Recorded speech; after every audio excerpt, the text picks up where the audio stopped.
Está gravando. Por questão, todos... alguém tem contra a gravação? A gente gravar hoje aqui a aula? Tudo bem se a gente gravar? Tá bem, então tem que solicitar consentimento de todos. Bom, eu vou passar, então, para a professora Luana e para o professor Vanderlei, que vão conduzir. Então, tem uma boa aula hoje aí, tá bem? E depois eu faço os trâmites, tá bom? Abraço.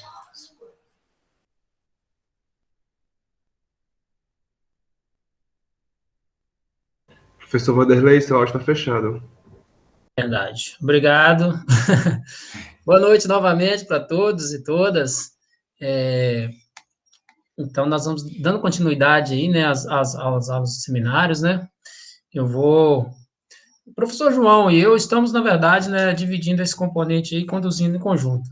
Obviamente, como coordenador, né, muitas das questões que talvez, se vocês depois tiverem algumas questões para perguntar, que diz respeito à coordenação, ao colegiado, né, e normalmente isso pode acontecer, eu vou anotar e depois vou levar para discutir no colegiado. Se for questões relacionadas à discussão de hoje, aí nós vamos levar adiante e vamos tentar responder, tá bom?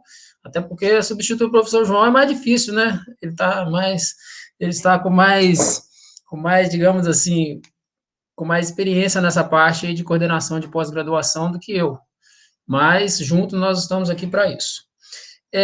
Hoje, então, nós temos nossos dois convidados, né, professores, a professora Luana Chácara Pires e o professor Disseu, né, o Disseu BNK, que vão falar aqui, né, dando continuidade aí, falar sobre a trajetória deles, vão falar um pouco sobre a vida acadêmica, né, enfim, eles têm muitas coisas para falar, imagino que no tempo que a gente tem aqui não daria para poder dizer tudo, mas, de certa forma, são questões importantes, né, da trajetória deles, e algo mais que eles tenham para dizer para nós, e depois a gente pode fazer assim, a gente passa para a professora Luana, como eu já comentei aqui, o professor Disseu também já liberou, né, professor Disseu?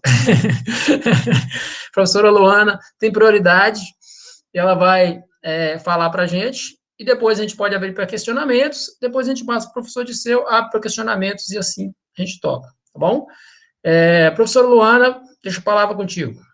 E obrigado por aceitar o convite, tá? É contigo agora. Sem áudio. Luana, sem áudio.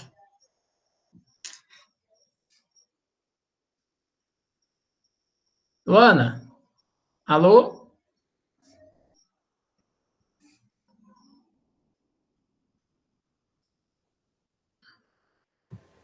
Não está passando.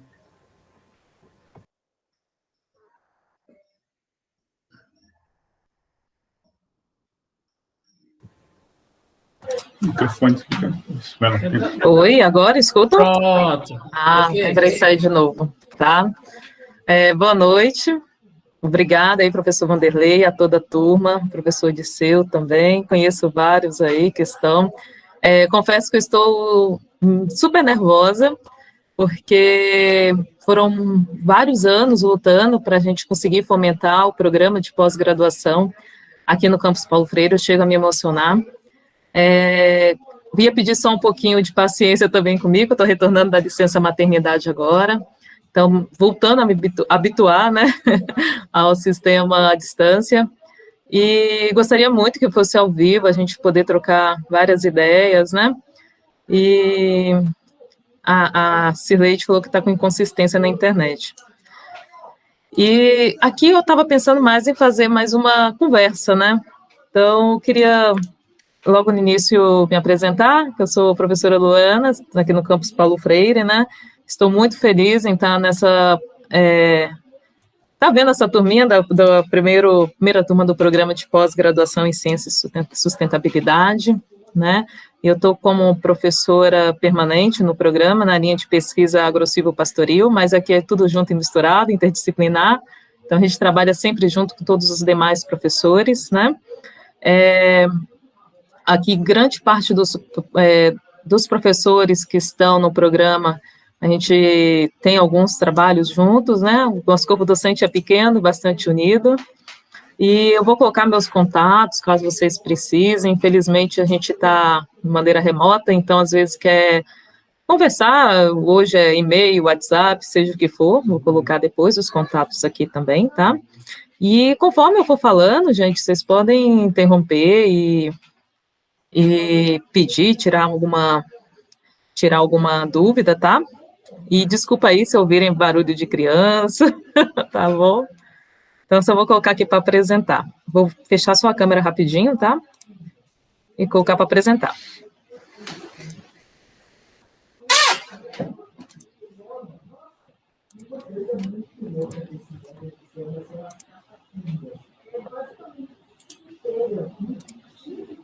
Estão conseguindo ver a tela? É que eu não consigo mais ver vocês, tá? Sim. Tá ótimo. Ótimo. Ok.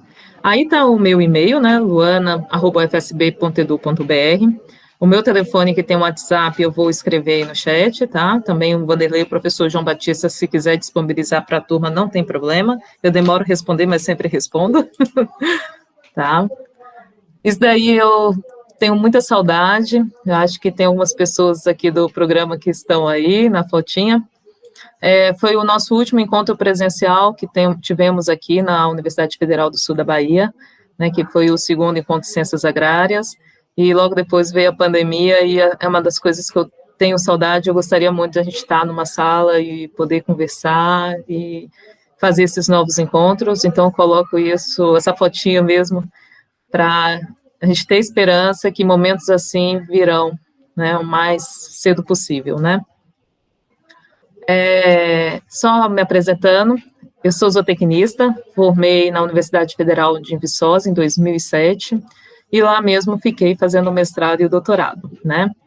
A minha área de pesquisa no mestrado e doutorado foi melhoramento genético animal. Trabalhei com recursos genéticos animais, principalmente pequenos ruminantes, no caso, ovinos e caprinos, né? Mas também trabalhei com gado Nelore, trabalhei com gado holandês, trabalhei com codorna, galinha e vários animais de produção, né? Da linha que trabalha com animais de produção, também tem o professor Matheus, junto conosco, né? Ele trabalha na área de nutrição, acho que daqui a pouco ele também virá aqui conversar um pouquinho com vocês. E falando das minhas linhas de pesquisa. Aqui, depois que eu vim para o extremo sul da Bahia, a linha de pesquisa melhoramento genético animal está meio abandonada, né? Então, a gente está ainda fomentando parcerias para a gente conduzir os trabalhos, né? O que eu tenho trabalhado mais aqui é com recursos genéticos animais, e quando eu falei que eu converso com grande parte dos professores do campus Paulo Freire e da universidade em si, é que eu sempre estou trabalhando com análise de dados, ajudando, né? Então, seja no desenho, né, dos experimentos, dos ensaios, dos estudos, seja ajudando para analisar o banco de dados, em como montar questionário, em como analisar, isso sempre antes, né, gente? Depois a gente vai ter alguns bate-papos só disso daí, né? Então, traçar o objetivo, atrelado à metodologia, né, para você chegar nos seus resultados e, por fim, na sua conclusão. Tudo isso feito bem antes de vocês executarem, que vocês estão na fase de escrita de projeto, né? Acho que até o dia 28/12, se não me falha a memória, vocês têm que entregar o projeto de vocês. Então, acabo conversando com muitas pessoas por conta disso, né? Ajudar as pessoas mesmo a desenhar, fazer o seu delineamento, se for a campo, ou também muita gente aqui trabalha com metadados, professor João Batista, professora Guineverri, né? Está me vindo à memória agora, né? Posso estar esquecendo de algum professor que trabalha com metadados, ou seja, dados que já estão, você busca eles, você não vai a campo em busca, né? Você trabalha já com dados pré-estabelecidos. Algum questionamento? Eu não estou vendo o chat, viu? Qualquer coisa, vocês abrem o microfone. Todo mundo me escutando? Estou sozinha aqui.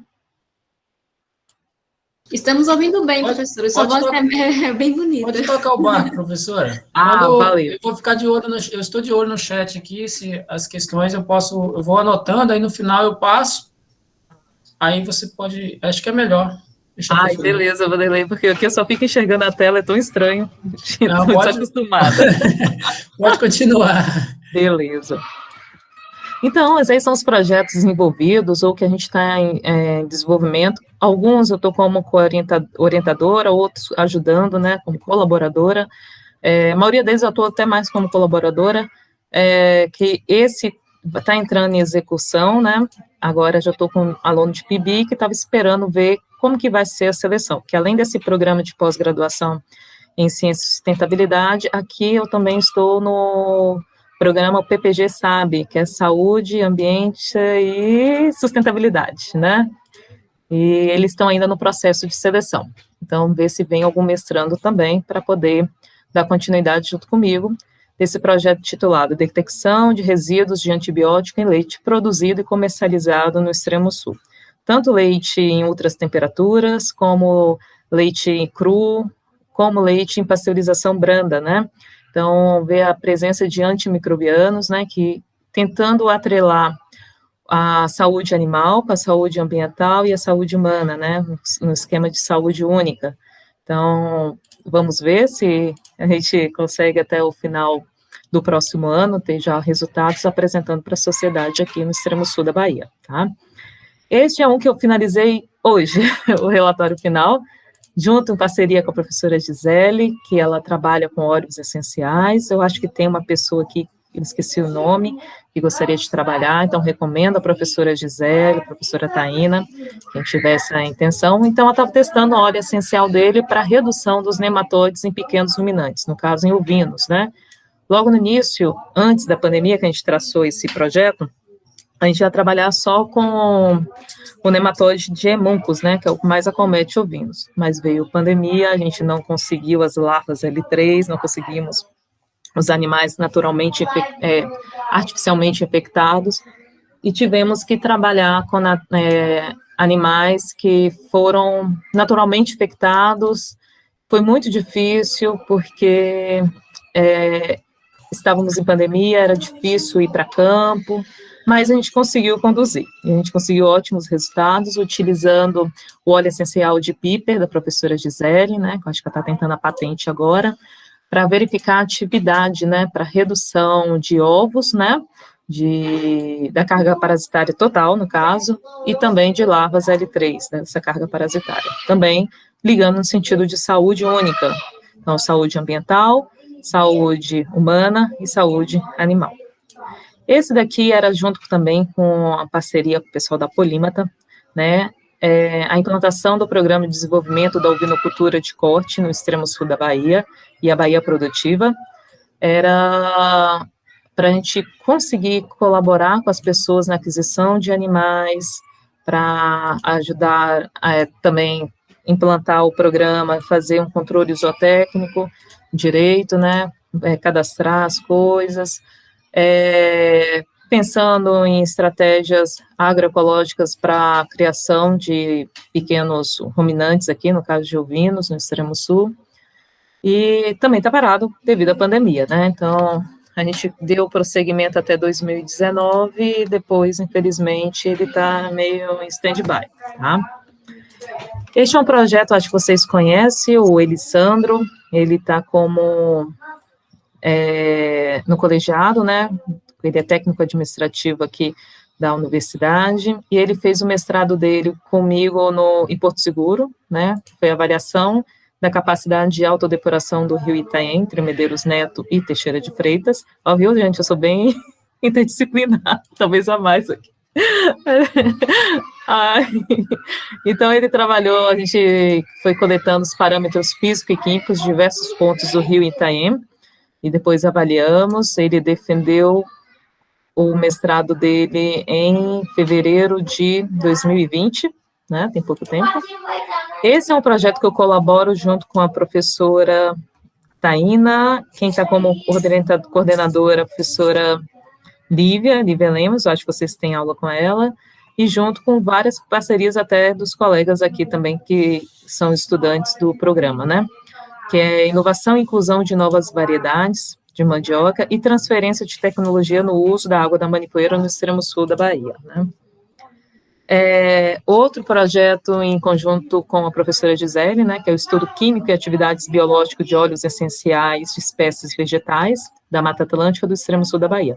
Lembrando que estes projetos são projetos guarda-chuva, que dentro deles a gente vai tirando vários, né, subprojetos com planos de ação para ir executando. Então, geralmente, mestrado, PIBIC, bolsa de extensão, um mais ligado à extensão, outro mais à pesquisa. Esse daí que eu falei, que a gente terminou ontem, e hoje eu enviei o relatório final. Isso daí, a primeira imagem que vocês estão vendo, a gente está fazendo contagem, né? A gente está macerando as fezes de ovinos para conseguir depois fazer o OPG, né? Ovos por grama de fezes, para depois saber a carga parasitária, dar uma estudada, né? Bom seria se fosse só de um nematóide, né, em si, de um euminto em si, mas não foi direto, foi de todos, a carga parasitária total, mas só mostrando aí os procedimentos laboratoriais. Depois nós fizemos a coprocultura, que é essa foto que está à direita de vocês, e embaixo a visualização microscópio das L3, né, então aí a gente conseguia identificar se era copéria, eméria, tô falando aí, eu não sou da parasita não, gente, mas a gente arrisca, né, e vamos trabalhando, tentando trazer as pesquisas para o extremo sul, que isso é bem carente, infelizmente aqui no extremo sul não tem nada ainda sobre, né, quando a gente olha aí a atividade de parasitologia, trabalho, está tudo muito incipiente, então vocês têm uma gama de estudos e de trabalhos para realizar gigante.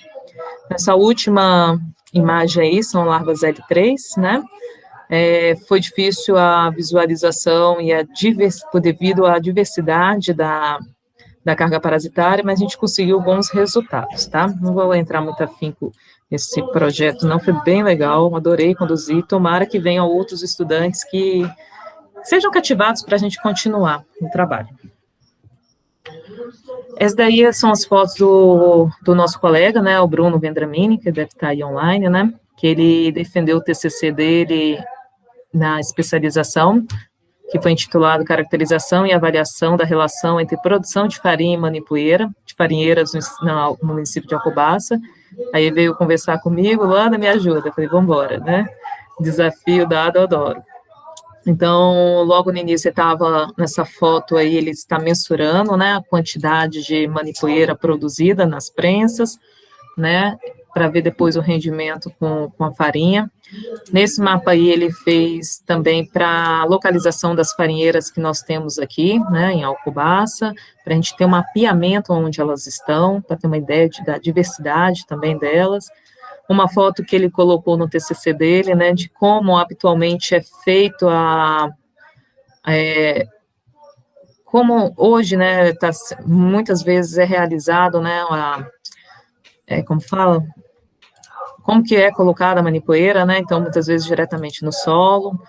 Infelizmente ainda a gente não tem estudos, mas nós teremos, eu acho que até o final desse programa de mestrado, para saber a toxicidade da manipoeira, né, teve já vários projetos desenvolvidos utilizando a manipoeira, principalmente vendo os parâmetros físicos, mas a gente não conseguiu ainda fazer a caracterização bromatológica, que a nossa meta é conseguir liofilizar a água da manipoeira para saber o que ela tem nela, para eu poder depois preconizar, fazer uma adubação foliar, uma adubação, fazer diversos usos dela, né, desse subproduto tão importante.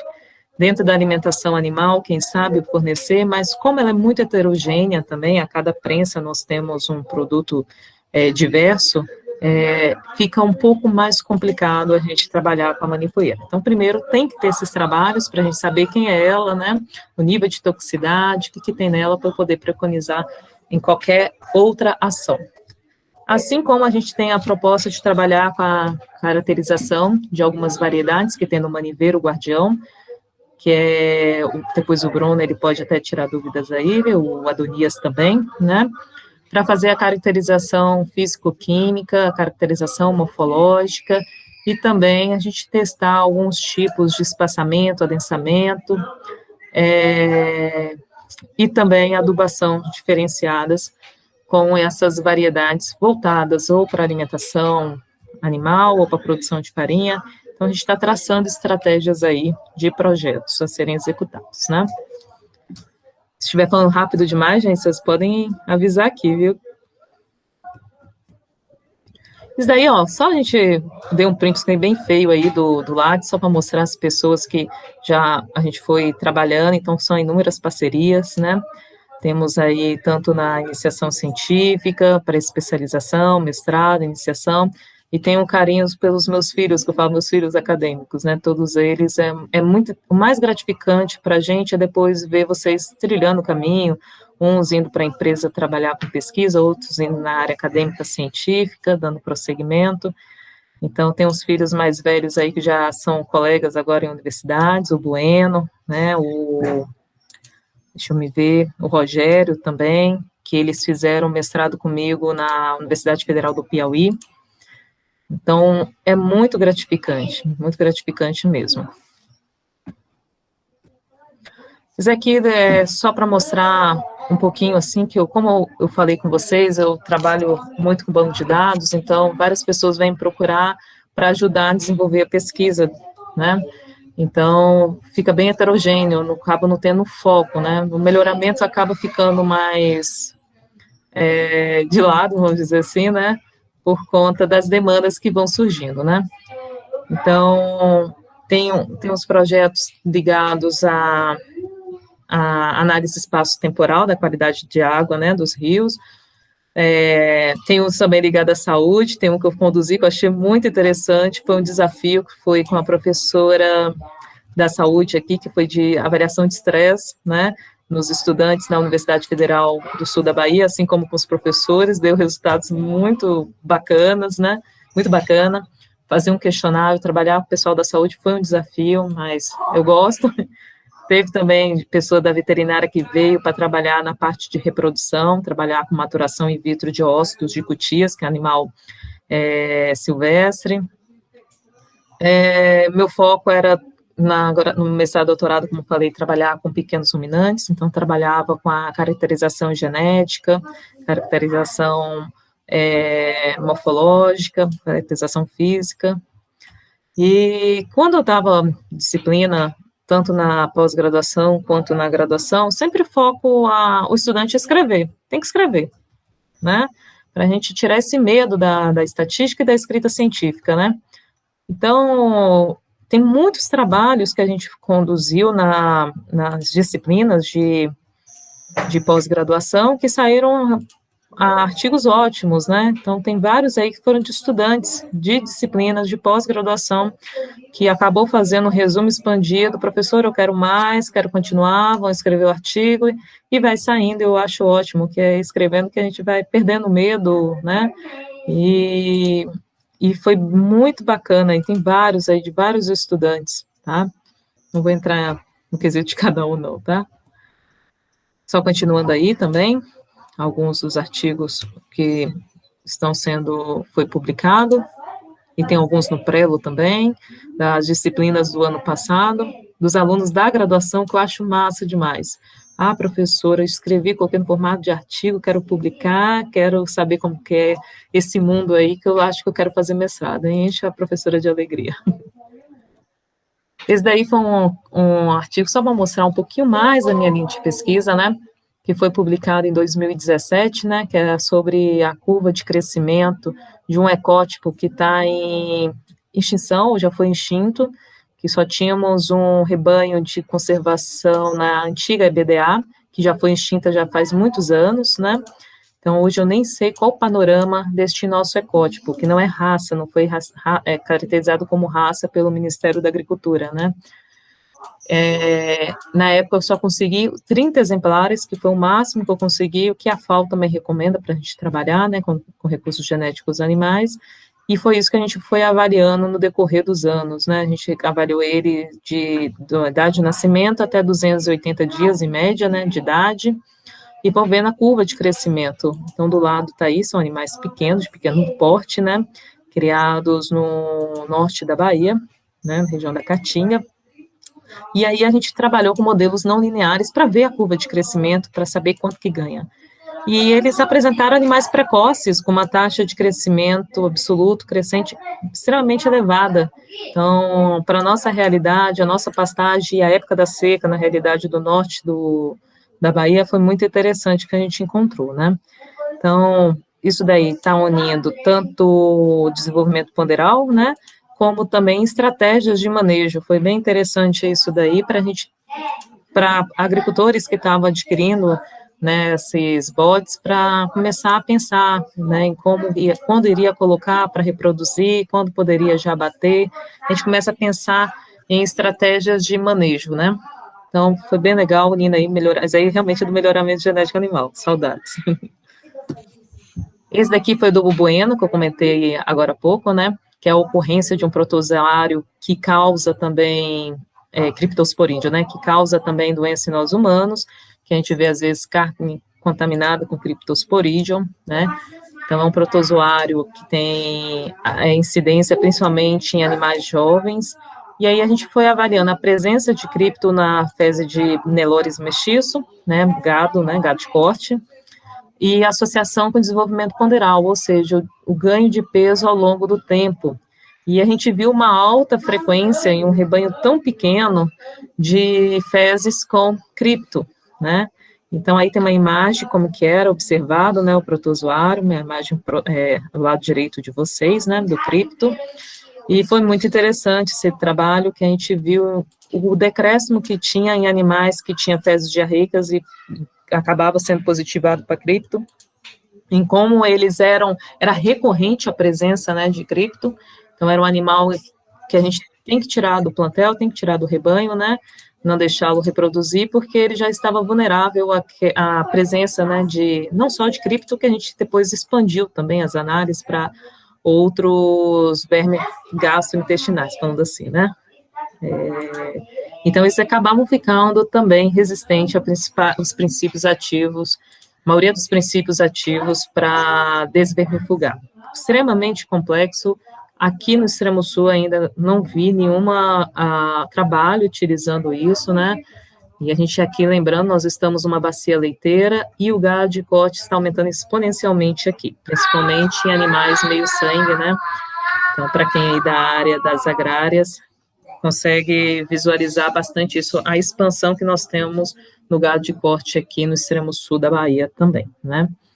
Então, também unido aí trabalhando na área de saúde única. Turma, vou fechar aqui. Deixa eu voltar, peraí. Para a apresentação. Deixa eu ver se eu apareço de novo. Apareci, pronto. Eu não queria ficar falando, muito é chato ficar falando só sobre mim, né? Eu fico meio envergonhada até. Ecótipos são semelhantes a bodes? Não, são raças, naturalização, animais que vieram na época das Ilhas Canárias, né, junto na época da colonização, vieram para o Brasil e aqui foram adquirindo características inerentes, né, à nossa região. Então, eles não conseguem ter uma padronização para ser caracterizado como raça, por isso a gente chama de ecótipo, né. Há alguma nomenclatura que fala de raça naturalizada também, tá? Mas, geralmente, por não ser preconizado como raça perante o Ministério da Agricultura, quem trabalha com recursos genéticos chama de ecótipo, dentro da área animal. Não vou falar da vegetal, que posso adentrar a área que foi da professora Taína, que vocês tiveram aula na semana passada, né? Então, turma, o que eu queria passar para vocês é isso, são inúmeros trabalhos, bem diversos, né? Aqui eu estou um pouco descaracterizada, como eu falei, eu não consigo falar, sou da produção animal, sou do melhoramento, não, eu sou totalmente interdisciplinar. Aqui, geralmente, na graduação, eu fico com as disciplinas de estatística básica, zootecnia geral, que tem outro nome, criação, comercialização. Atuo também no programa de pós-graduação de agroecologia no campo, com o professor Fred, que o Adonias fez também, que é nosso colega de turma. João Paulo disse que queria o link do artigo, mando todos os links, tranquilo, mando sim, mando o professor Vanderlei, professor João, tá? Obrigado, João Paulo. E é isso, assim, a disciplina de estatística para vocês não é obrigatória, eu acho que tem muita gente que já é proficiente nisso, mas eu queria deixar um recado bem forte aqui para todos os nossos alunos aqui que estão iniciando. Pensem com carinho com análise de dados, pensem com carinho em saber pelo menos uma linguagem programacional. Isso vai facilitar muito a vida acadêmica de vocês. Hoje, a linguagem que mais utilizada é a R, o Python, e se possível, que eu amo, mas não está tão usual hoje, mas onde você chega com uma análise rodada pelo SAS, o pessoal já olha com outros olhos, e é saber programar mesmo, tá? Não é aquele botão de apertar botãozinho, não. E também quem for mais da área social, também na hora de vocês fazerem o questionário, pensar com carinho também, se vocês vão conseguir atingir o objetivo de vocês, tá? Então, acho que o foco do perfil aqui para vocês seria, eu não sei, alguém levantou a mão, tá? Foi o Carlos Aguiar. Seria focar em análise de dados, tá? Então, vocês estariam passos à frente, maioria dos estudantes aí. Bem, é isso, muito obrigada, desculpa, eu falei até com o professor João que eu ia usar 15 minutos, acabei usando até um pouquinho mais, tá? Estou muito feliz e estava extremamente ansiosa por encontrar com vocês. Que no próximo ano a gente possa estar ao vivo e batendo um papo mais tranquilo, né? Um vendo o outro, podendo se abraçar. Obrigada mesmo, obrigada a toda a turma, obrigada, Vanderlei, obrigado, professor João Batista. Eu não sei se o Carlos queria, a pergunta do Carlos é para a professora Luana, Carlos? Isso, professora. Ainda é para ti, professora Luana. Pode falar, Carlos. Professora, antes de tudo, prazer conhecê-la. Obrigado pelas informações, né, pelas linhas de pesquisa, pelo que tu desenvolve, já desenvolveu.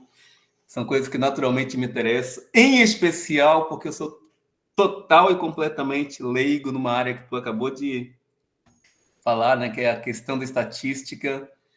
E, modéstia à parte, eu disponho de um banco de dados teoricamente robusto, né, e preciso exatamente trabalhar esse banco de dados, né, com mais especificidade.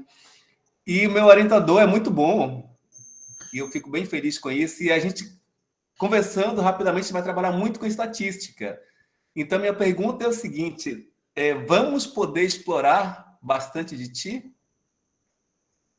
Ô, Carlos, eu adoro, é isso aí. Assim, eu tenho a disciplina, eu esqueci o nome dela agora, mas, vamos lá, estatística experimental, que eu gosto muito de trabalhar com a programação. Então, eu já passo o material para ler, que a gente está à distância, né? Não vou ficar falando, então assim, vamos trabalhar, vamos programar. Então, trago geralmente os scripts, né? Um esqueleto de programação, e vocês vão trabalhando junto comigo, e vão montando os scripts de você, que a partir do momento que você monta o esqueleto da programação, depois tudo fica mais fácil, e vocês se tornam autodidatas, não precisa mais da professora Luana, e vão gerar as próprias análises. Geralmente, na disciplina, eu trabalho com as duas linguagens, o R e o SAS. E o SAS facilitou muito, porque antes era caro, sempre pedi à universidade, sempre muito cara a licença. Mas eles lançaram agora o SAS acadêmico.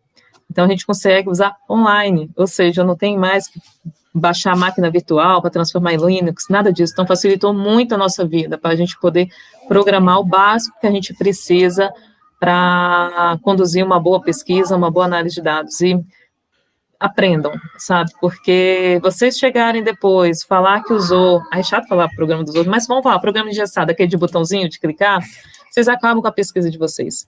Aí vocês não consigam depois publicizar uma revista com um fator de impacto alto. Então, acho que todo mundo que está aqui pensando em pesquisa quer publicar, e quer publicar em revista boa, que todo mundo leia, com alto fator de impacto, quer ir para frente, né? Tá bom? Mas na disciplina, geralmente eu abordo o R e o SAS, tá? O Python, quem trabalha muito aqui, muito bem, é o professor Marcos Amaral, que ele é o físico e ele trabalha com R Python também. Mais alguma questão? Obrigada, viu, Carlos? Fiquei feliz de estar animado aí. Pessoal, alguma pergunta mais para a professora Luana? Se não tiver nenhuma pergunta, a gente vai liberar a professora Luana. Acho que não. Professora Luana, A gente agradece, tá? Muito obrigado aí pela sua disponibilidade. Valeu mesmo, viu? Excelente apresentação. E espero que todo mundo aí vai fazer a estatística bem animada mesmo. Pessoal, só para fechar aqui a parte que a professora Luana falou, né? A parte de estatística, ela é básica em tudo, né? A gente precisa dela na maioria dos projetos, né? Com exceção de uns ou outros que são mais descritivos, quando se trata de análise de dados, né? As revistas normalmente pedem uma análise estatística.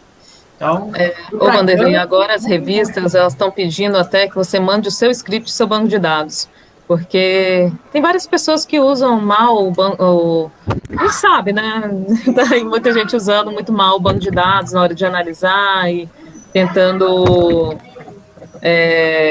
mentir os resultados, vamos falar assim, né, entre aspas. Então, a maioria das revistas, elas têm pedidos para você enviar o seu banco de dados e o seu script ou sua rotina, ou seja o que for, né, para justamente ficar bem ligado nisso. Então, a gente tem que pensar nessas estratégias. No final da dissertação de vocês, tem alguns programas de pós-graduação que pede também que vocês coloquem tanto a rotina quanto o banco de dados. Eu não sei como está conversando aqui no PPG-CS, tá? Sileide falou que está com medo, não precisa ter medo não, Sileide, a gente vai junto, viu? A gente vai caminhando junto, aprendendo junto. Tem muita coisa que eu tenho que aprender, não sou expert, quem dera, tenho muito a aprender também, tá? Gabriel disse que sabe mexer no C++, ótimo, maravilha. Mas muito obrigada, turma, obrigada a todos aí, e desculpa qualquer coisa, meu nervosismo, retomando agora as atividades, viu? Obrigada mesmo. Perfeito, professora, muito obrigado. Então, pessoal, dando continuidade, vamos passar para o professor Disseu. Professor Disseu, apostos? Alô, sim. Ok, vou perfeito, compartilhar aqui, vou compartilhar uma apresentação, pode? Perfeito, pode compartilhar, sim. Professor Disseu, já imediato, vamos agradecendo aí sua disponibilidade, tá? Para vir aqui falar um pouco para a gente. E acredito que vai ser de bom proveito, né? E no final, como a gente fez aqui com a professora Luana, a gente passa para perguntas, questionamentos ou observações. Ok, pessoal? A sua apresentação ainda não carregou, mas deve estar carregando, né? Não. Ah, pronto. Apareceu aqui já. É porque antes da apresentação está tudo em branco. Apareceu. Ah, então é isso. Beleza.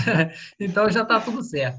Então, vou passar a palavra para ti, professor. E aí é contigo agora, pode tocar o barco. Bem, boa noite a todas e todos. Professor Vanderlei, você fica encarregado de dizer quando terminou meu tempo. Eu sou meio tímido, ainda bem que nós estamos à distância, né? Daí a timidez não aparece, mas agora ligaram aí o gravador, daí a timidez voltou do mesmo jeito. Mas tudo bem, vamos lá. É uma satisfação poder encontrar com este grupo, conhecer, ainda que virtualmente, espero que em breve possamos nos conhecer pessoalmente, né? Quem eu não conheço ainda. Bom, vou me apresentar rapidinho. Eu sou Dirceu Benincá, aqui do Rio Grande do Sul. Com essa modalidade remota, a gente pode estar em qualquer lugar, né? No caso, estou no lugar onde eu nasci, voltei para cá por conta da pandemia, norte do Rio Grande do Sul, e na cidade de Erechim, onde já fez 5, 6 graus negativos esse inverno, mas na mesma semana já foi para 30 graus, assunto de pesquisa. Falar um pouquinho da minha... Vou me apresentar um pouco, né? Eu cursei filosofia, depois cursei também teologia, aí fiz uma especialização em comunicação social, fiz mestrado em ciências sociais na PUC, em São Paulo, doutorado também nas ciências sociais na PUC, São Paulo, e fiz pós-doutorado em educação na Universidade 9 de Julho, em São Paulo, tendo também feito um estágio doutoral em Coimbra, na Universidade de Coimbra, em 2009. Digo isso apenas para vocês conhecerem um pouco da minha área de atuação e de pesquisa. eu estou vinculado ao campus Paulo Freire, na coordenação do curso de Bacharelado Interdisciplinar de Humanidades, também, junto com o professor Frederico, nós coordenamos o curso de especialização em agroecologia e educação do campo, mas contribuo aí com a formação geral dos cursos de bacharelado e licenciatura, e agora também, mais recentemente, temos criado uma chamada Cátedra Paulo Freire, depois eu falo um pouco melhor sobre isso, e estou também atuando aí no grupo de trabalho para a implantação desta Cátedra Paulo Freire. Bom, diferente da professora Luana, né, que trouxe aqui uma apresentação mais organizada, eu vou falar assim mais de forma espontânea e sem uma apresentação propriamente, né, dita, mas vou apresentar aqui algumas das minhas pesquisas. Quando o professor João me convidou para falar, eu fiquei pensando, mas o que é que eu vou falar? Será que o que eu vou falar vai interessar para a turma? Porque a questão da pesquisa é, de algum modo, algo bastante pessoal, né? O interesse por um tema, por outro, é algo bastante pessoal. Então, os objetos de interesse das minhas pesquisas são diferentes dos objetos de pesquisa da professora Luana. Isso tem muito a ver com a formação acadêmica de cada um e também com, vamos dizer assim, com os interesses de cada um. Mas o que mais importa é a pesquisa como tal. E aí eu vou falar a partir de 3 questões. Por que pesquisar? Eu acho que essa é uma questão fundamental para quem ingressa na universidade, para quem está na pós-graduação, como é o caso de vocês, mais ainda. Talvez o que eu vou falar aqui seja chover no molhado, mas queria ressaltar isso, da importância da pesquisa. Por que pesquisar? Tem um videozinho que depois eu vou disponibilizar o link aí, onde o professor Pedro Demo, fala da importância da pesquisa na formação. E aí eu diria o seguinte, que pesquisar é condição indispensável para a construção do conhecimento e da ciência. A gente pode passar pela universidade, como um estudante disse dias atrás para mim, eu não tirei a nota que eu queria, mas o importante é que eu passei. Digo, olha, eu acho que você não entendeu ainda o que significa estar na universidade. Estar na universidade, o mais importante não é passar pela universidade, passar pelo curso, passar pelo componente. O mais importante é desenvolver o espírito científico, a construção do conhecimento, e a gente se aprimorar na capacidade de construir conhecimento, o que implica necessariamente não apenas leitura, nem apenas repetição, reprodução de ideias, né, de dados, de outras pesquisas, mas exatamente mergulhar de acordo com o objeto e com a metodologia escolhida, mergulhar naquele tema para descobrir coisas novas. Fazer pesquisa é buscar responder algumas perguntas, e, na verdade, na vida, tudo é busca, tudo é pesquisa, e quando a gente encontra a resposta, mudam as perguntas. Muitas vezes é assim na nossa vida prática, na nossa vida do dia a dia, e também na universidade. Quem vai desenvolver uma pesquisa procura responder alguma inquietação, mas, na verdade, quando encontrou alguma resposta, talvez já apareceram outras perguntas. E é assim que vai acontecendo, né, o processo, e se pode construir conhecimentos e também perceber que a ciência ela tem uma grande importância na melhoria das condições de vida das pessoas. A minha área de atuação, aqui no mestrado, é a linha de pesquisa Relações Socioambientais. Então, como eu disse, caminho um pouquinho para uma outra direção. Esses dias até eu escrevi um pequeno artigo foi publicado num site de uma universidade aqui no Rio Grande do Sul, intitulado A Insuficiente Necessidade da Ciência, onde eu digo que se a ciência é importante, e nós estamos num contexto em que muitos tentam negar a ciência, a importância da ciência, na verdade ela é fundamental, mas ela por si só também não resolve todos os problemas. É preciso, junto com a ciência, junto com a interdisciplinaridade do conhecimento, a gente cultivar também aquilo que eu chamei de sabedoria, ou seja, procurar perceber como esta ciência e este conhecimento pode ser aplicado no sentido de produzir uma realidade mais agradável, mais adequada, melhor para as pessoas, para o ambiente, enfim, transformar a própria realidade. Então, essa é uma questão importante. Por que pesquisar? Apenas para a gente ter um título de mestre ou de doutor, se for só para isso, para mim, na minha opinião, não vale a pena. Eu acho que a pesquisa tem um sentido muito maior. Precisa contribuir para melhorar a humanidade. E aí é que vem os diferentes modos, diferentes métodos, as diferentes formas de desenvolver pesquisa. Eu até sugiro, se vocês não conhecem ainda, a leitura deste livro Métodos de Pesquisa, que foi organizado, esse livro pelas professoras Denise Silveira e Tatiana Gerardi, aqui da URGS, né, Universidade Federal do Rio Grande do Sul. Está disponível em PDF para quem tiver interesse. E elas trazem aí diferentes métodos de pesquisa. A gente pode pesquisar desde uma perspectiva empirista, ou seja, apenas querer saber determinada coisa, determinada realidade, né, aprofundar o conhecimento sobre determinado objeto para prever alguma coisa, para poder ter mais poder. E é um método que tem sua utilidade, tem sua importância, mas tem também suas limitações.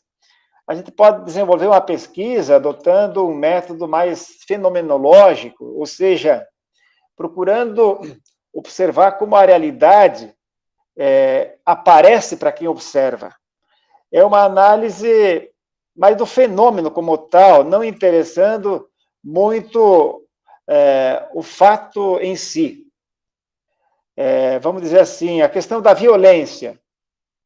Pode fazer uma pesquisa sobre violência sem o interesse, primeiro, de querer saber quantas pessoas foram mortas num determinado lugar, num determinado período, mas o porquê esta violência ocorre, por que ela se intensifica, quais são as causas, o que ela representa nas relações diárias, assim por diante. Uma pesquisa com uma metodologia mais fenomenológica, com o objetivo de interpretar o fenômeno que acontece.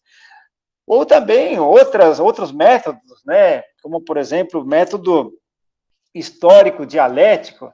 Eu estou falando isso de uma forma muito abreviada, mas por trás dessas metodologias existem vários teóricos, né? Por exemplo, a metodologia histórico-dialética é aquela que o pesquisador procura entender, utilizando esse exemplo que eu dei aí da violência, procura entender, no caso, a violência, por que ela ocorre, mas não apenas para fazer uma tese, publicar um livro, um artigo, e assim por diante, mas para buscar formas de tentar diminuir os índices de violência, e assim por diante. Então, outra metodologia, uma pesquisa histórico-dialética é aquela que tem como objetivo principal conhecer para intervir na realidade. Bom, e falando em métodos de pesquisa, eu também fico um pouco acanhado ao falar das minhas pesquisas, porque a impressão que a gente quer mostrar que sabe fazer as coisas. Eu acho que é um constante processo de busca. A gente aprende a escrever escrevendo, aprende a pesquisar pesquisando, mas nunca ninguém pode dizer que é formado em pesquisa, na minha opinião, né? As minhas pesquisas até hoje têm sido realizadas com base na prática. Na minha prática, eu antes desenvolvo alguma atividade prática, um projeto de extensão, alguma militância, e depois, em cima disso, faço minhas pesquisas. Não sei por quê, eu não fui orientado a fazer isso, eu comecei a fazer dessa maneira e achei interessante, porque se eu tenho interesse por desenvolver determinado projeto de extensão, determinada prática social, vou ter também mais interesse em pesquisar esta mesma prática. E eu tenho feito isso e tenho sempre gostado muito de fazer pesquisa. Eu acho que funciona melhor do que a gente partir de um tema estranho, de um tema apenas teórico. Estou dizendo que isso para mim funciona, né? Não significa que para qualquer um e qualquer uma de vocês pode se aplicar o mesmo. E eu tenho procurado sempre, nas minhas pesquisas, articular aquilo que a gente trabalha muito na universidade, quando fala da identidade da própria universidade. A universidade é o espaço para a gente construir o conhecimento, como eu disse, mas também articular esse conhecimento com o ensino e a extensão. Então, essas três dimensões que constituem a universidade, elas são indissociáveis, ensino, pesquisa e extensão. Eu tenho procurado fazer isso de uma forma muito orgânica, de tal forma que a extensão me provoca para a pesquisa me leva a fortalecer a extensão, e isso tudo se constitui também em conteúdo para o ensino. Eu chego lá pelas tantas e não consigo separar uma coisa da outra.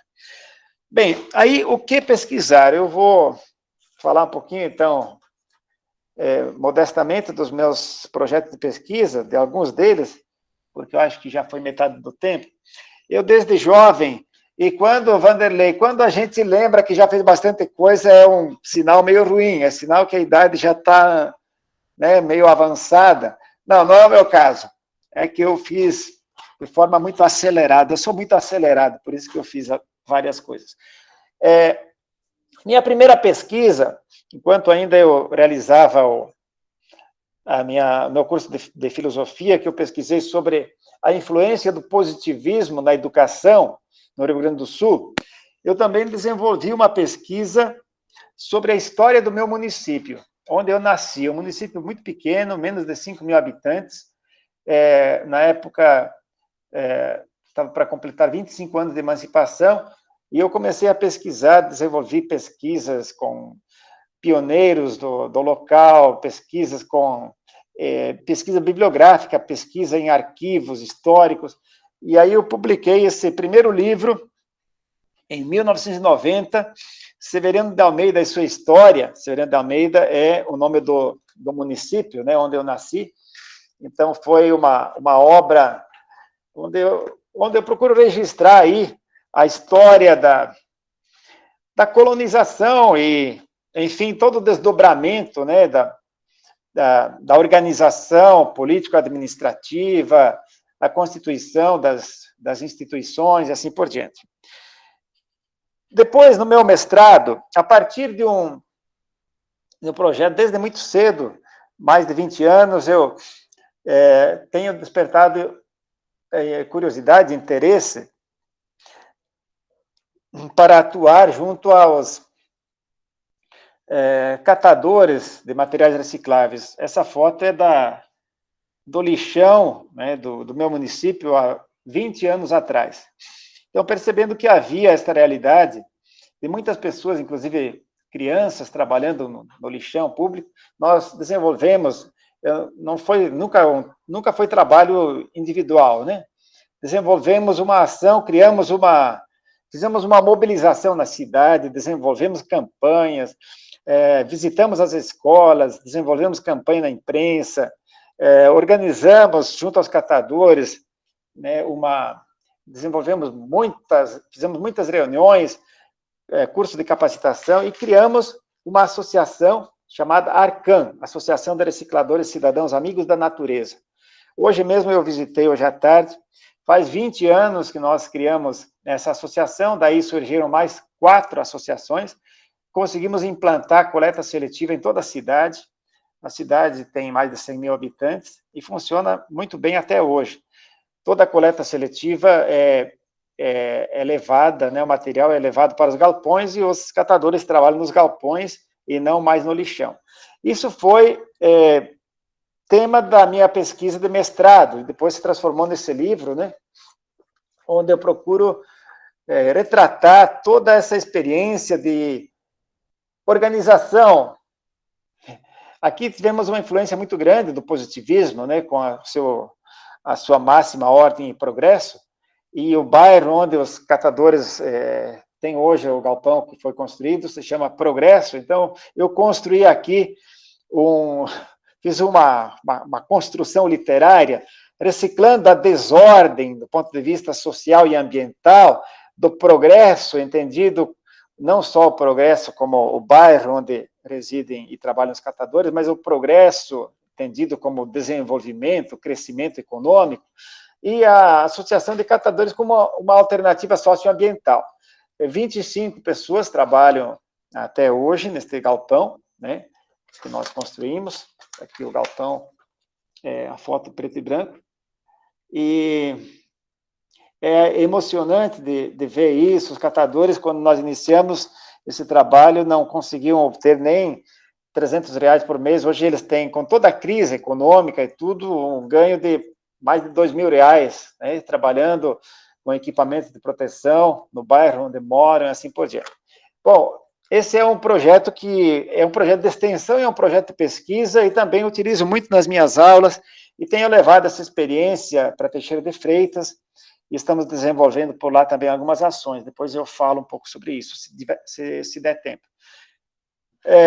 Aqui na minha região, foram construídas 3 hidrelétricas no leito do Rio Uruguai.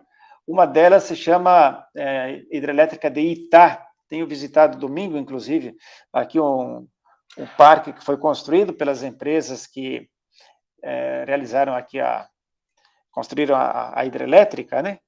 E como o meu município também foi atingido diretamente com esta represa, eu tenho desenvolvido no meu doutorado uma pesquisa sobre os impactos sociais, ambientais e simbólicos das hidrelétricas no Brasil. Então, uma pesquisa que eu desenvolvi aqui no norte do Rio Grande do Sul, em São Paulo e também em Rondônia, especialmente lá na construção da hidrelétrica de Santo Antônio e Giral. E esse livro foi publicado, então, a minha tese de doutorado pela editora Cortez. Aliás, aproveito para registrar que o seu Cortez, o dono da editora Cortez, né, tristemente, né, notícia de que ele faleceu na semana passada. O seu Cortez tem dado uma contribuição muito grande para a ciência do Brasil, tendo publicado muitos livros, né, desde o período da ditadura militar, livros Boaventura de Souza Santos, que é um dos nossos inspiradores aí da Universidade Federal do Sul da Bahia. Então, aqui eu procuro retratar um pouco toda essa, vamos dizer, os impactos sociais, ambientais e simbólicos das hidrelétricas no Brasil, das barragens, né? Mas também a forma de organização do movimento dos atingidos por barragens, no sentido de garantir direitos de reassentamento, indenização, e também no sentido de ofertar propostas alternativas de geração de energia elétrica. E aí, em outro momento, posso falar mais sobre isso, se tiver interesse. Bem, depois eu fui chamado, depois de ter concluído meu doutorado, fui chamado para trabalhar na implantação da Universidade Federal da Fronteira Sul, uma luta grande aqui, desenvolvida por movimentos sociais no norte do Rio Grande do Sul, oeste de Santa Catarina e sudoeste do Paraná. A Universidade Federal da Fronteira Sul surgiu em 2009. Eu fui convidado para assumir a função de coordenador administrativo de um dos campi. E no período em que eu desenvolvi esse trabalho, também organizei esse livro, agora já entrando para uma outra área de pesquisa. O nome da universidade é Universidade Federal da Fronteira Sul. Por isso, esse livro, publicado em 2011, organizado por mim e também com participação de outros professores aqui da universidade, Universidade de Suas Fronteiras. A partir desse trabalho, eu comecei a me interessar mais e mais pelo tema da universidade popular, ou seja, agora nós estamos comemorando os 100 anos do nascimento de Paulo Freire, e Paulo Freire foi também o grande inspirador desta universidade. Eu tenho me inspirado muito nele para pensar a educação superior a partir da perspectiva freiriana. E aí, a partir desta pesquisa, dessa publicação, também fui convidado para publicar um outro trabalho. Esse aqui foi um outro livro que nós organizamos, esse foi um outro livro que organizamos, esse daqui também é uma compilação de artigos, mas eu fui convidado para escrever um capítulo sobre esse tema da Universidade Popular, nesse livro que foi organizado pelo professor José Eustáquio Romão, que é um dos fundadores do Instituto Paulo Freire, também é o secretário-geral do Conselho Mundial do Instituto Paulo Freire.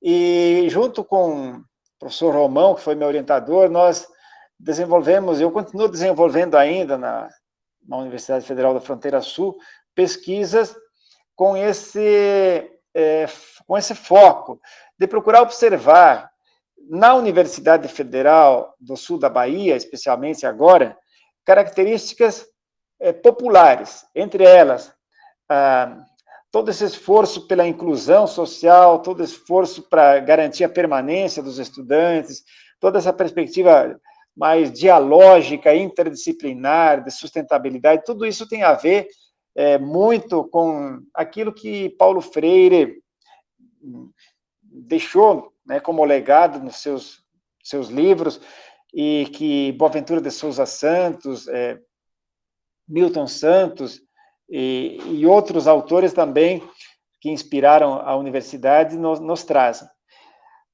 Tenho, então, também desenvolvido pesquisas com esse tema da Universidade Popular, vinculado ao tema da agroecologia.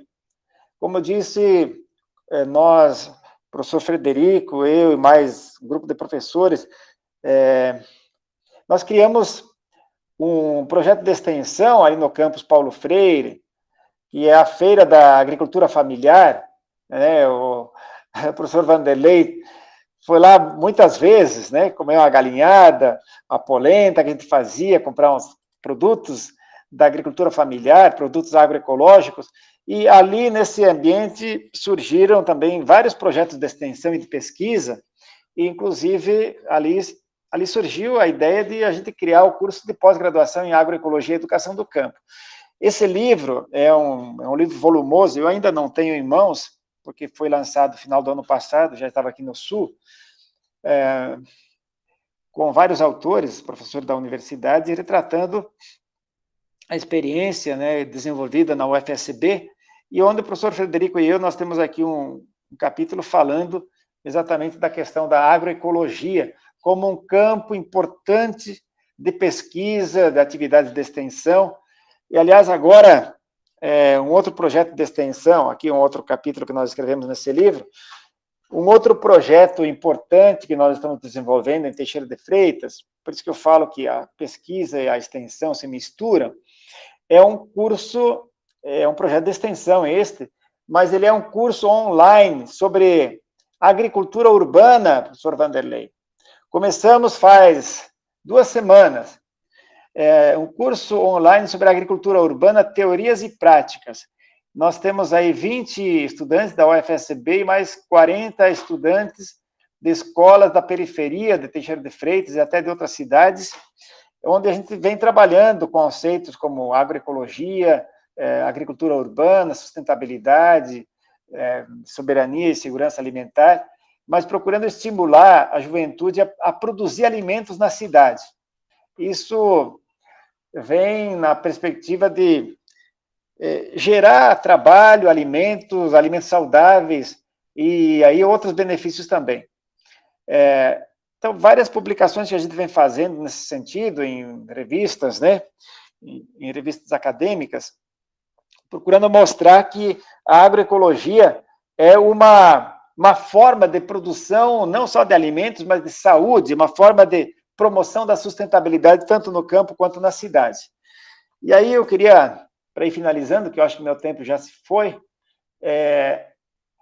também aqui um outro material publicado em outra revista, dizer que nós estamos desenvolvendo, falo nós, porque embora eu esteja propondo, às vezes, projetos de pesquisa e também de extensão, mas sempre tem estudantes e outros professores também participando, estamos desenvolvendo em Teixeira de Freitas um outro projeto de extensão com os catadores de materiais recicláveis do lixão, e nós iniciamos esse projeto de extensão chamado Educando para a Cidadania, antes da pandemia, com um grupo de 30 catadores, no sentido de promover a alfabetização, porque muitos catadores não tiveram a oportunidade de estudar, e a gente vinha fazendo encontros semanais, muito motivados por aquilo que Paulo Freire fez, aquela experiência em Angicos, há mais de 50 anos atrás, mas, infelizmente, com a pandemia, nós tivemos que suspender esse curso, e a gente pretende com ele, depois, se for retomado, né, desencadear aí a criação de uma cooperativa de catadores. Mas também só para dizer que esta experiência com a extensão despertou numa colega nossa, a professora Midian, professor Vanderlei, que está fazendo doutorado, despertou nela o interesse de fazer uma pesquisa sobre esse tema. Inclusive, estou atualmente fazendo a coorientação desse projeto de pesquisa sobre modelos de gestão de resíduos sólidos no Brasil e depois afunilando para Teixeira de Freitas. Bem, eu não sei se eu trouxe coisas muito bagunçadas, mas tentando resumir, que eu acho que é importante, na minha opinião, é buscar ter, além do objeto de pesquisa, claro, mais claro possível, porque daí facilita a pesquisa, é também, antes de começar propriamente uma pesquisa, ter a metodologia a ser utilizada muito clara, porque a gente pode ir para vários lugares, mas de diferentes maneiras. De uma maneira pode ser mais rápido, mais cômodo, de outra pode ser mais trabalhosa. Então, eu acho que o objeto bem claro, a metodologia bem compreendida, a gente pode produzir bons resultados, sabendo que esses resultados nunca serão definitivos. E sabendo que os resultados da pesquisa, eles podem desencadear projetos de extensão, podem se constituir em conteúdos muito ricos para o ensino, e é nisso que eu acredito, é nessa fermentação entre ensino, pesquisa e extensão que a gente pode também construir o conhecimento que seja útil e necessário. Desculpe o atrapalhamento e me coloco à disposição se tiver alguma questão. Obrigado. Obrigado, professor Disseu. Belíssima apresentação aí. Muitos trabalhos publicados, muita ação, né, professor Disseu? Professor Disseu muito ativo, sempre, né, se envolvendo com toda essa parte social, né, que é muito importante. O Carlos está com a mão levantada, professor, mas eu só queria fazer aqui no chat, né, tem algumas observações aqui, que a Cristiane Campos pergunta se pode colocar os links no chat. Acredito que sejam daqueles trabalhos que o senhor estava apresentando, né? Sim. A Lari já diz também, preciso de um exemplar, please. E o Eduardo Martinello, que coloca que o campus Laranjeiras do Sul tem uma particularidade muito especial, enquanto dentro de um assentamento MST. Muito bem colocado, né? Aí, eu vou passar, então, a palavra, o Carlos quer fazer algum questionamento? Pode ir, Carlos, é contigo. Professor, boa noite. Antes de tudo, professor Disseu, eu acho que sim, eu pretendo um dia, quando eu crescer, chegar um pouquinho perto do que o senhor é de desorganizado até agora. Sincero e honestamente, é uma inspiração, viu?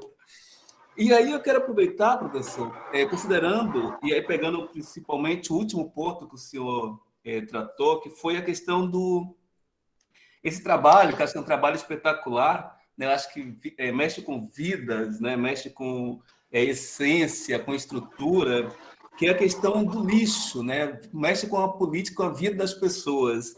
E aí, nesse sentido, eu queria saber o seguinte: há alguma iniciativa do senhor ou o FSB, né, para, por exemplo, ou pensar, ou criar, ou estruturar, ou discutir com a política local, né, um consórcio, alguma forma de trabalhar com o Ministério Público para que esses lixões, né, que são locais degradantes, né, digamos assim, né, para que as pessoas, além do que elas já, teoricamente, sim, falando de forma bruta, nós sabemos que o Brasil é um dos países que mais recicla, né, que pelo menos reutiliza material, mas não por educação das pessoas, sim por necessidade.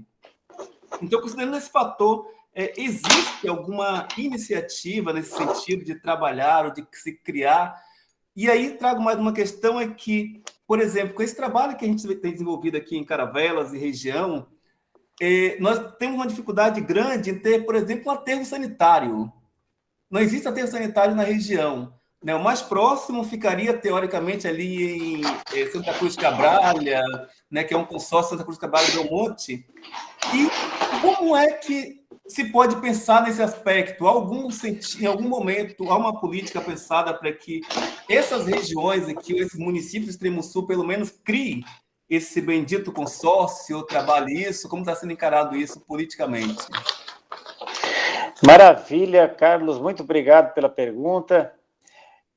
Bom, veja, eu não sei se vocês conhecem a Política Nacional de Resíduos Sólidos, foi publicada em 2010, né, que serve como grande orientação, vamos dizer assim, para a constituição das políticas locais, deveria constituir, mas essa política que foi publicada lá em 2010, estabelecia prazos até 2014 para a extinção dos lixões, para a coleta seletiva, para o fomento das cooperativas e associações de catadores, mas no Brasil as coisas são assim, né?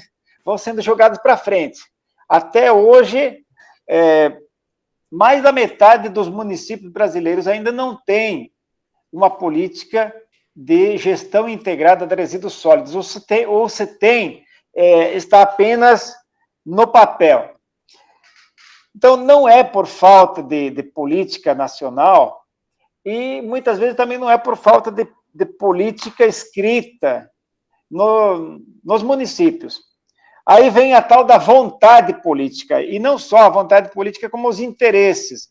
Olha, eu muitas vezes já levei os estudantes da graduação para o aterro sanitário, vou chamar de lixão, talvez agora Teixeira de Freitas possa ser chamado de aterro sanitário, porque não é a mesma coisa, né? Teve alguma modificação aí, não faz quase 2 anos que eu não visito, não sei se já dá para chamar de aterro sanitário. Mas, quando a gente vai para um lixão, a gente está num local, na minha opinião, mais interdisciplinar possível, porque aí nós temos questões de ordem social, na medida que tem os catadores lá, de ordem ambiental, porque não precisa nem dizer, de ordem econômica, porque os resíduos têm um valor econômico muito grande, né? São bilhões de reais perdidos no lixo todos os anos, de ordem sanitária, né? De ordem de educação mesmo, e assim por diante. Então, você pergunta se tem alguma iniciativa na região. Eu já fui convidado pelo secretário de Meio Ambiente de Porto Seguro para ajudar a pensar alguma estratégia. Eu estive lá conversando com o secretário. Na verdade, opiniões. Muitas vezes aquilo que a gente faz num lugar e dá certo, não passa de opinião no outro lugar. Porque a realidade é um pouco diferente, porque há outros interesses, porque há outras dinâmicas, porque também a cidade foi construída de outra forma. Então, o que eu vou te dizer? Eu acho que é preciso mobilização social. Não basta, para mim, não basta a constituição de um consórcio. Você falou em consórcio.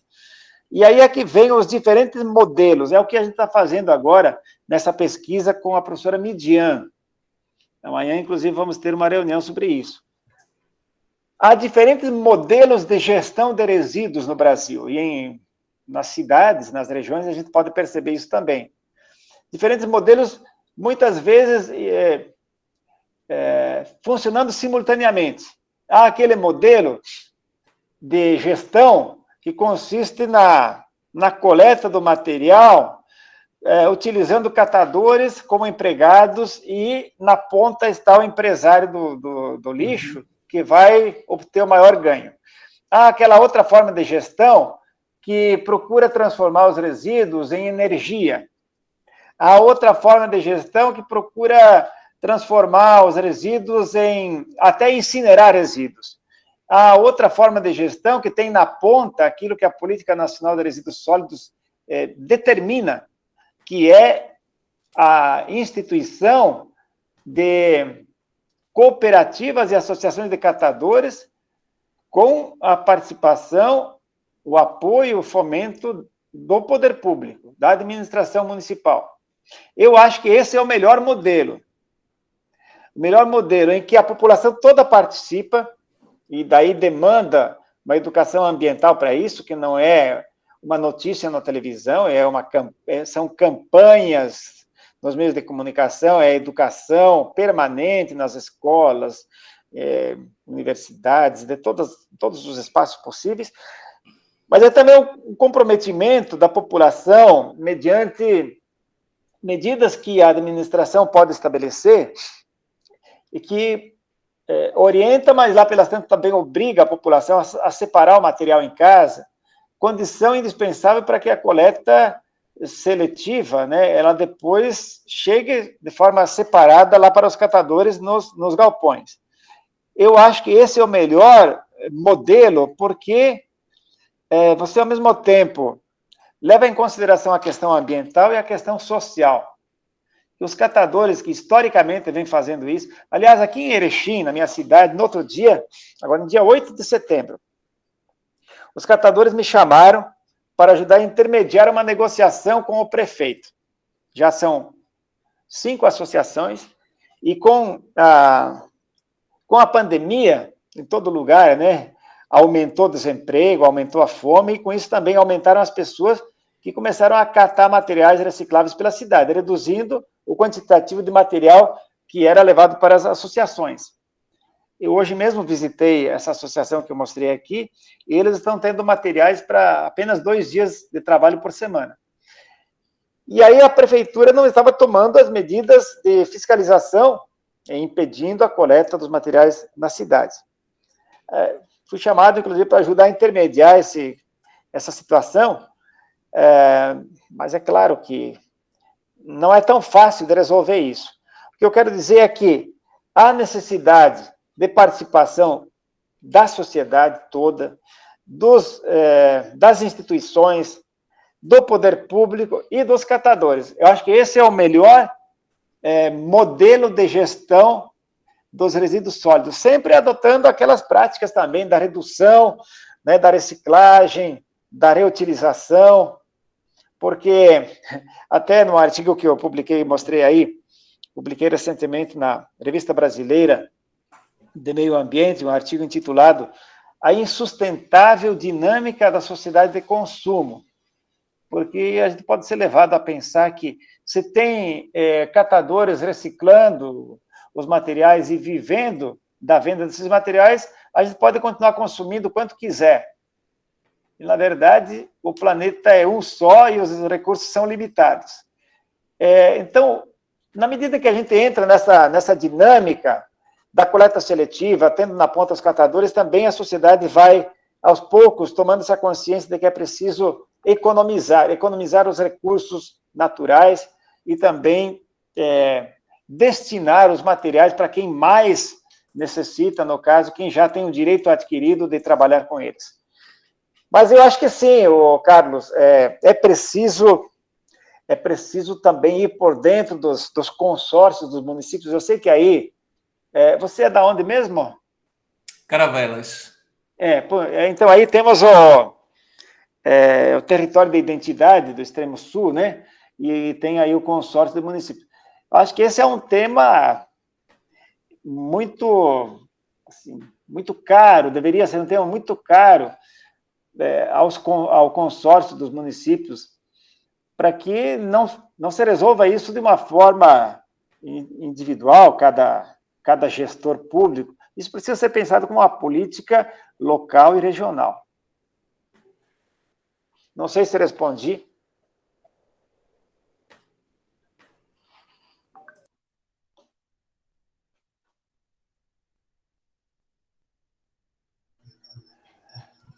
Alguém mais falou de... Eu depois disponibilizo os links aí para você compartilhar, professor Vanderlei.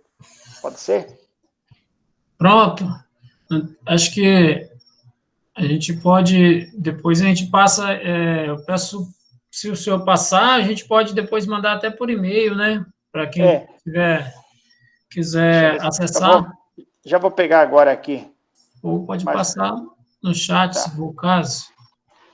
Isso, só que eu estou acessando pelo computador e pelo notebook, pelo celular, tem um pouco de dificuldade, mas eu mando logo em seguida. Manda para o seu e-mail, você compartilha, pode ser? Pronto. Pessoal, mais alguma pergunta? Ninguém levantou a mão? Alguém tem alguma... Pronto. Professor, só uma contribuição. Bacana que é o Dirceu aqui hoje, porque é aqui do Sul, né? Eu estou aqui no extremo sul catarinense. Tô daqui. Ô, louco, de onde? Araranguá. Tá certo. Conheces? Fica perto de Blumenau? Não, de Criciúma. Ah, Criciúma, tá certo. Bem no extremo sul, pertinho do litoral norte gaúcho. Ah, legal. Por coincidências, né, eu passei na UFSB, em Ciência e Sustentabilidade, e fui olhar os professores ali e tal, e a gente tem conhecidos em comum, acredito. O Antônio Andrioli, Wilson Santin. Conhece esse povo, né? Claro. Trabalhei com eles. Isso. Que maravilha! Mas assim, só uma contribuição, que eu trabalhava, entre aspas, né, era extensionista num projeto de extensão ali na Unesc, em Criciúma, com o professor Mário Guadanin, não sei se tu conheces também, e trabalhava com catadores de materiais recicláveis, né, e era uma situação bastante complicado, assim, porque chegou a pandemia e a gente se deparou com catadoras e catadores que não tinham, inclusive, CPF, né, e não conseguiam auxílio emergencial, etc. E nessa toada eu comecei a me preocupar mais, inclusive, com os catadores da minha cidade, mas muito numa questão de assistencialismo mesmo, sabe? Não consegui organizar algo diferente disso. E conversando com alguns catadores, eu pude ver, assim, uma exploração ferrenha por meio dos intermediários aqui na minha cidade. A gente não tem mais coleta seletiva aqui no município, já fazem uns 6 anos. E, cara, catadores e catadoras de materiais recicláveis que sobrevivem com R$300 por mês. É uma coisa absurda, assim, né? E tem que trabalhar sol, chuva, enfim. Então, era mais essa contribuição que eu queria dar da realidade aqui desse local também, né? Enfim. Então, Eduardo, até quem tiver interesse, não sei se alguém vai fazer pesquisa sobre esse tema, mas eu tive a oportunidade de participar também da organização do Movimento Nacional dos Catadores de Materiais Recicláveis. Eu vou sim, professor. Estou fazendo sobre resíduos sólidos. É verdade. Queria tu como meu orientador, né? Mas não foi possível. Pois é, fizeram a divisão aí. Abri E a aí, fronteira também, enfim. então, hein? Eu também fiz. Bom, mas aí a gente pode contribuir de outras maneiras, né? E que eu ia dizer, bom, quem tem interesse, né, sobre esse tema pode pesquisar. Tem um site do Movimento Nacional de Catadores de Materiais Recicláveis, onde são publicadas não só notícias da Organização de Catadores em todas as regiões do Brasil, mas também trabalhos acadêmicos. O movimento nasceu em 2001, por coincidência, no mesmo ano que a gente estava organizando a nossa associação que eu falei antes, né? E nós tivemos, inclusive, a oportunidade de participar lá em Brasília, com alguns catadores, desse movimento, em 2001. Temos umas fotos aqui ainda. Mas existe, então, da parte dos catadores, essa organização muito forte, muito interessante.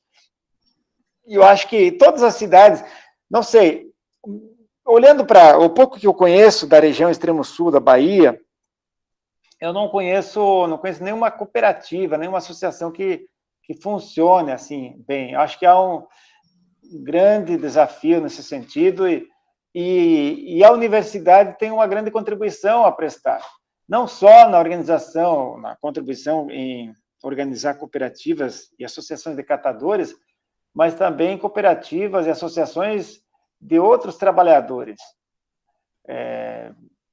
Por isso que eu falava antes do conhecimento. O conhecimento, para mim, ele se torna muito mais interessante na medida em que a gente desenvolve uma pesquisa e pode contribuir. O Alex.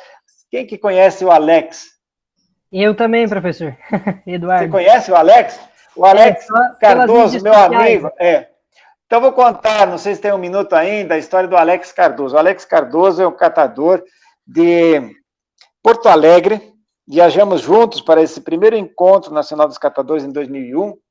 E ele acompanhava os pais desde criança no serviço de coleta de materiais recicláveis em Porto Alegre.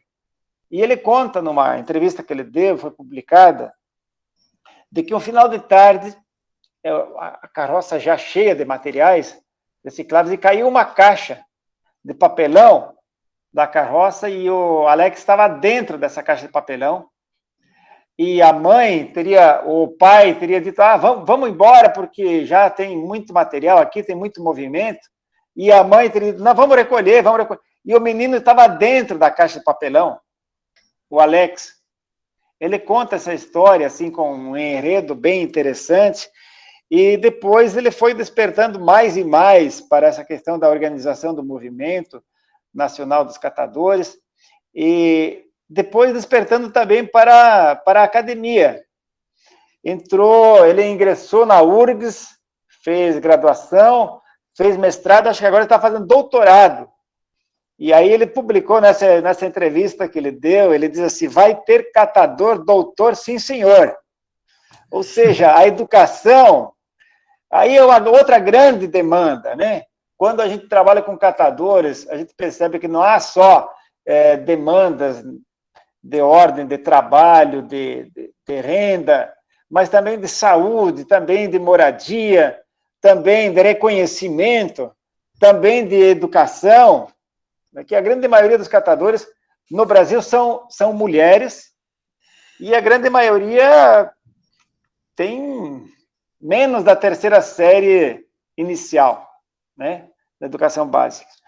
Então, é um conjunto de demandas que se concentram na figura dos catadores, que estão, na minha opinião, entre os grupos sociais mais excluídos e, como diria Paulo Freire, né, mais oprimidos. São seres invisibilizados, né? Exatamente. Pois é. É isso aí, pessoal. Mais alguma pergunta para o professor Disseu? Professor, a gente gostaria de dizer que essa pesquisa nessa área social é muito importante, né? Lá no início, tu comentou aí sobre alguns trabalhos, né, com não só com a parte de catadores, mas tu comentou alguma coisa sobre a questão de hortas urbanas, né? Inclusive, a gente está pensando em desenvolver alguma coisa nesse sentido, né? O Eduardo, que é meu orientado, ou desorientado por enquanto, até que se encontra todo mundo, está todo mundo meio desorientado ainda, né?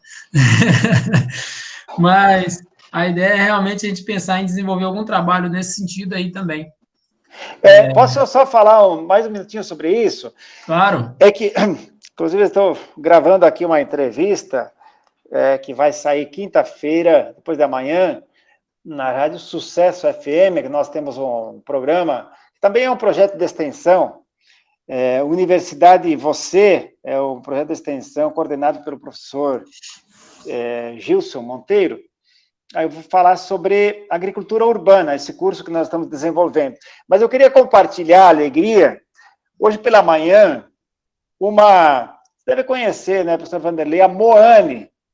A Moane, que inclusive faz parte aí do Conselho Comunitário da Universidade, estratégico, e ela está fazendo esse curso conosco, muito entusiasmada. Ela é uma cadeirante, e mora na periferia de Teixeira de Freitas, e me escreveu hoje pela manhã, mandou umas 20 fotografias, dizendo que onde ela mora, uma casa pequena, e ela se interessou muito por esse projeto, e a vizinhança também, os vizinhos onde ela mora, também se interessaram pelo projeto, e no outro dia disseram, mas, Moane, o teu espaço é muito pequeno, você precisa de um espaço maior.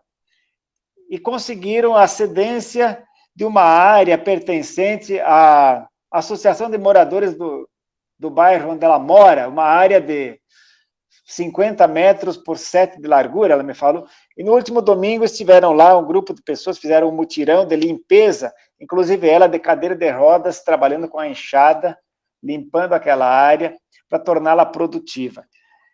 Então, é possível produzir muito alimento na cidade. Teixeira de Freitas tem muito terreno baldio, criando mato, bicho, lixo, e não só terrenos baldios. E aí, nós estamos querendo desenvolver no curso essa percepção de que por aí se pode também fomentar uma política pública, e precisa o município precisa também, a administração, contribuir nesse sentido, com apoio e recursos, para que terrenos baldios, áreas que estão desocupadas, possam ser transformadas em áreas de produção de alimentos, não só de hortas, né? Alimentos diversos, produção de chás caseiros. Isso gera trabalho, gera renda, gera alimento saudável, gera novas relações sociais, gera novas responsabilidades também de cuidado, gera uma cidade mais bonita, enfim, são inúmeros os benefícios. Oxalá esse curso de mestrado também desperte, né, no grupo aqui, interesses de fortalecer essas práticas onde quer que estejam, né? Bom, desculpe se falei demais. Para contribuir, professor, rapidinho, é bem nessa toada mesmo que eu e o professor Vanderlei a gente está conversando. A ideia é a gente fazer uma análise econômico-financeira, uma análise de viabilidade econômico-financeira e socioambiental da possibilidade de implantação de hortas urbanas comunitárias aqui no município de Araranguá, né? Inclusive, a gente fez contatos com prefeitura, com secretário de planejamento, de agricultura, e o município está abraçando a ideia, já vai ceder terreno para a gente tentar fazer um projeto piloto. Fiz contato também com o pessoal do Pedro Kizai, que vão ser parceiros também na implantação. Tem também, dá de aproximar, né? Padre Pedro Baldiceira também, provavelmente tu conhece os Conheço todo mundo, sim. Uhum. Eu tô no meio deles ali também, tô nesse time aí, mas enfim. E aí a gente está com essa ideia aqui, a gente só está com um impasse, né? A gente está definindo se a gente vai trabalhar com comunidade em situação de vulnerabilidade social, se a gente vai ir mais para para a pegada da educação, trabalhar com escolas, enfim. A gente está definindo aí. O bom da pesquisa é que a gente vai se entusiasmando por várias questões.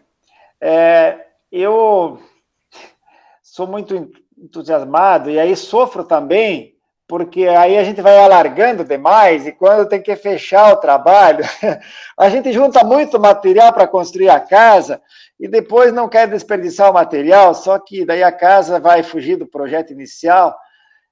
Enfim, acho que dá para fazer, então, várias pesquisas, né? Tem um professor aqui que foi meu orientador na graduação que ele dizia assim, no começo do projeto, né, a gente quer salvar o mundo, no final a gente quer salvar a própria pele, né? Mais ou menos assim.